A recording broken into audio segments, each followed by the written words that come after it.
Come one, come all, and see the future of homes. I invite you to take a tour of what this group has done building some ideas what might be in a future home.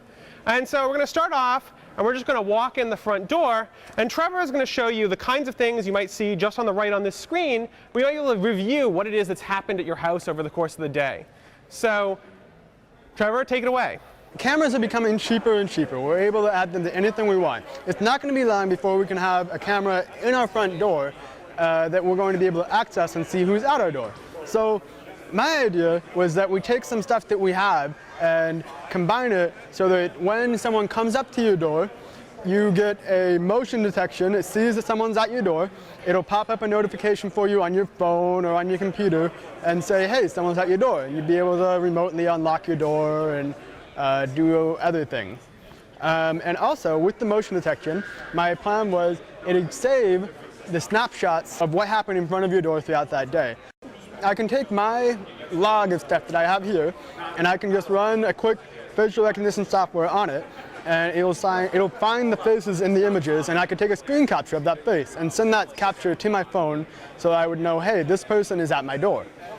So now that we've been able to check what it is that's happened at our door while we've been out during the day, I'm going to walk in and sit down, and I'm going to sit down in the living room, and as I sit down, the home is actually going to realize where I am in the house and start playing something that I was watching when I left maybe before. So a lot of things in the home in the future are probably going to need to know who you are and where you are. And right now that can be done through very specialized, expensive hardware, but right now it's pretty cost prohibitive. So what we wanted to do is we wanted to take commodity hardware and figure out this problem. So what we do is there are Wi-Fi receivers all around us. And this phone has a bunch of sensors on it: Bluetooth, gyroscope, altitude, and then we're going to be using is Wi-Fi. It's going to constantly take a picture of what the wireless signals around it looks like. That's kind of shown on this screen right here. These are all the different access points going on. And so we take different snapshots of where we are and compare them against this computer. Right now it says we're by this TV, but if we want to walk over here, maybe change rooms, and now the Wi-Fi signals are going to be the signature of where we're playing over here. So it's going to come right up on the screen just where we left off on the last picture. So we can go from room to room without missing a beat. I don't know about you, but I don't really like to watch movies with the lights on. But I'm also really lazy. So I want to really stay over here sitting on the couch where I am and not have to get up in order to turn the lights on and off. And so what this next group is going to show you is how it is that we can realize that vision. So the setup we have here is we have a Kinect, which is a 3D camera, and we're using it to see a depth map of the person and then draw a virtual skeleton on that depth map. Then we draw a line from the head to the hand, so whenever I point to anything, it will light on and off. If you hold your hand and then go up, it will make it brighter, and if I go down, it will dim the lights. It's getting a vector from each location, and it's intersecting the vectors that I get from each position. And with that, it'll find the intersection point and thus the position of the device. Then from anywhere within the field of view, I can point to it and turn it on. Now that I've finished watching my movies at home, and before it is that I go out, I want to figure out when it is I'm going to need to get up tomorrow, so I figure out how heavily I can go out and party. And so this team is going to show you how it is that we can enhance the alarm process, both setting the alarms and how it is that they can wake you up in the morning. We've developed a networked alarm that leverages both data from internet services as well as all of the devices that it can access within the home. So as far as accessing stuff online, right now it's pulling stuff from Google Calendar and from the WS.traffic times, and it's using that to actually set alarms in addition to manually set alarms. So if you have appointments set in Google Calendar, it can determine what the first appointment for the day is and make sure that you're up in time for that automatically. Now we're running the alarm, so this would be the next morning. The light starts to turn on and tries to wake you up. And if that isn't sufficient to wake you up, then after a couple of tries, this would all be configurable.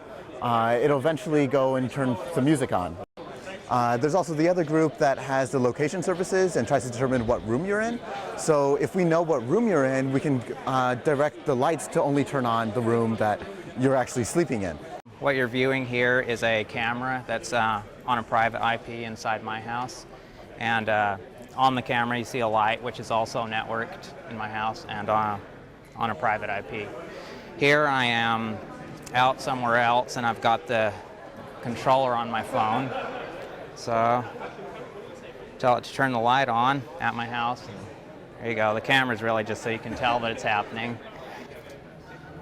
And what makes that complicated is that we are running behind a NAT and a firewall. It's easy when you're at home on a private IP to go and talk to a server and get some reply back. I mean, like whenever you go to a website, anything like that, you're asking for something and getting it back.